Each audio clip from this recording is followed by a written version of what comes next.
Hi guys, welcome back to my channel. Today we learn about crop production and management.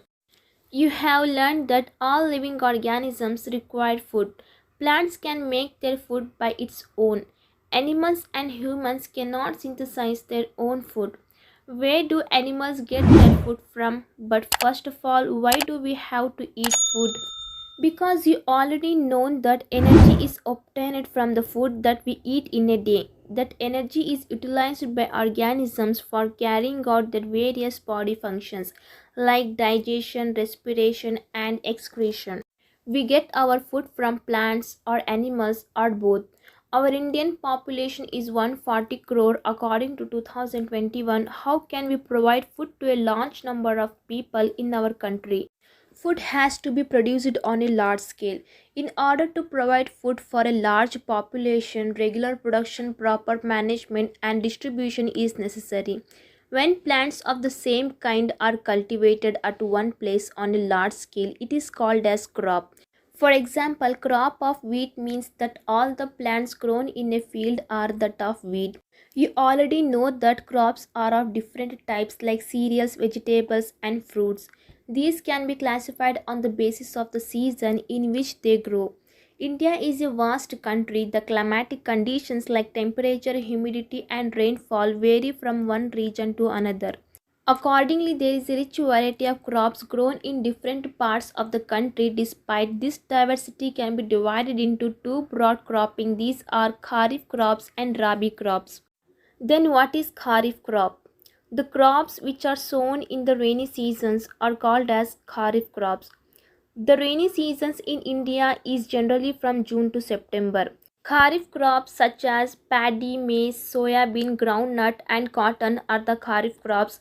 These crops requires a lot of water, therefore it is grown only in the rainy season. Rabi crops sown in the winter season, that is October to March, are called as Rabi crops. Examples for the Rabi crops are wheat, gram, pea, mustard and linseeds. Other than these, pulses and vegetables are grown during summer at many places.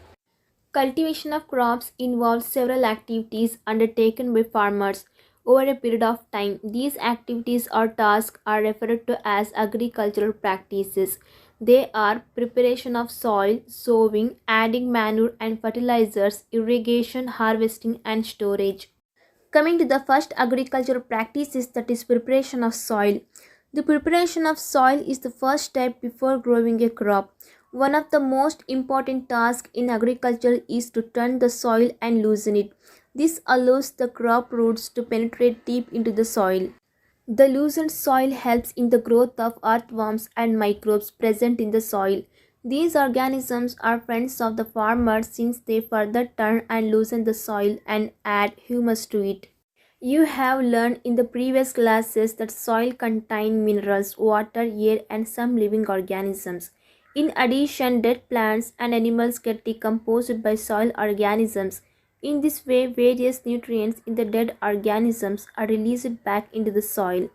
Only a few centimeters of the top layer of soil supports plant growth. Turning and loosening of soil brings the nutrient-rich soil to the top so that plants can use these nutrients. Thus, turning and loosening of soil is very important for cultivation of crops. The process of loosening and turning of the soil is called tilling or ploughing. This is done by using a plough. Ploughs are made of wood or iron.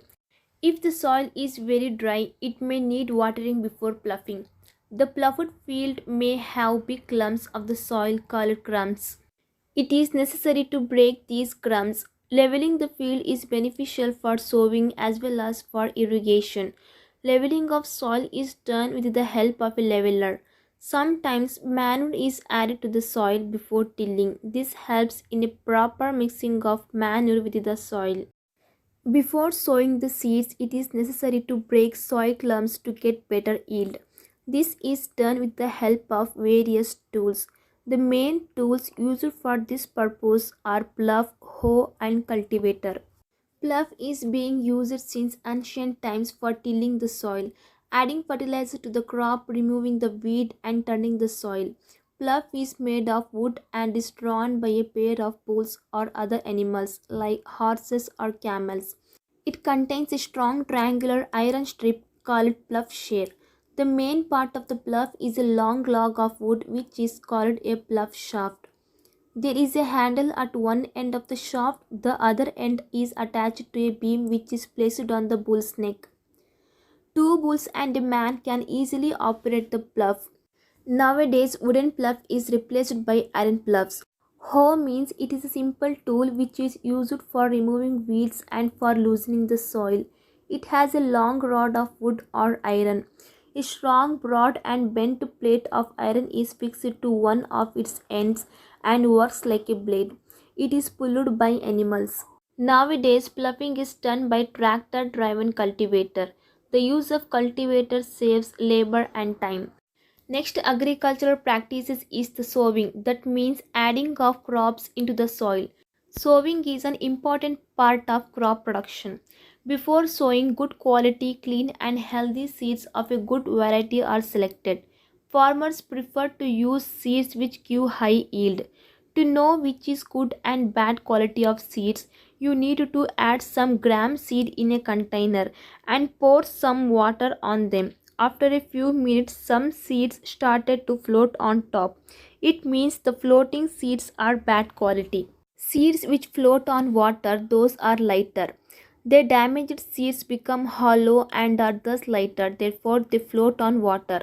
This is a good method for separating good healthy seeds from the damaged ones. Before sowing, one of the important tasks is to know about the tools used for sowing the seeds. The tool used traditionally for sowing seeds is shaped like a funnel. The seeds are filled into the funnel, passed down through 2 or 3 pipes having sharp ends. These ends pierce into the soil and place seeds there. Nowadays, the seed drill is used for sowing with the help of tractors. This sows the seeds uniformly at equal distance and depth. It ensures that seeds get covered by the soil after sowing. This protects seeds from being eaten by birds. Sowing by using a seed drill saves time and labor. Appropriate distance between the seeds is necessary to avoid overcrowding of plants. This allows plants to get sufficient sunlight, nutrients and water from the soil. At times, a few plants may have to be removed to prevent overcrowding. The third step is adding manure and fertilizers. The substances which are added to the soil in the form of nutrients for the healthy growth of plants are called as manure and fertilizers. Soil supplies mineral nutrients to the crop plants. These nutrients are essential for the growth of plants. In certain areas, farmers grow crop after crop in the same field. The field is never left uncultivated or fallow. Imagine what happens to the nutrients. Continuous cultivation of crops makes the soil poor in nutrients. Therefore, farmers have to add manure to the fields to improve the soil with the nutrients. This process is called as manuring. Improper or insufficient manuring results in weak plants.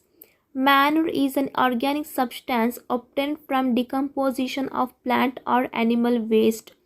Farmers dump plant and animal waste in pits at open places and allow it to decompose. The decomposition is caused by some microorganisms. Some decomposed matter is used as organic manure. You have already learned about vermicomposting in class 6th. Fertilizers are chemicals which are rich in particular nutrient. Then how are they different from manure? Fertilizers are produced in factories. Some examples of fertilizers are urea, ammonium sulfate, superphosphate, potash, NPK, that is nitrogen, phosphorus, potassium. The use of fertilizers has helped farmers to get better yield of crops such as wheat, paddy and maize. But excessive use of fertilizers has made the soil less fertile. Fertilizers have also become a source of water pollution. Therefore, in order to maintain the fertility of the soil, we have to substitute fertilizers with organic manure or leave the field uncultivated in between two crops. The use of manure improves soil texture as well as its water retaining capacity. It improves the soil with nutrients. Another method of improving the soil with nutrients is through crop rotation. This can be done by growing different crops alternately. Earlier, farmers in northern India used to grow legumes as fodder in one season and wheat in the next season. This helped in the improvement of soil with nitrogen. Farmers are being encouraged to adopt this practice. In the previous classes, you have learned about rhizobium bacteria. These are present in the nodules of roots of leguminous plants. They fix atmospheric nitrogen into the soil for the better growth of plants. Coming to the advantages of manure. The organic manure is considered better than the fertilizers. This is because it enhances the water holding capacity of the soil. It makes the soil porous, due to which exchange of gases becomes easy. It enhances the number of friendly microbes. It improves the texture of the soil. You can see the remaining agriculture practices in the part 2.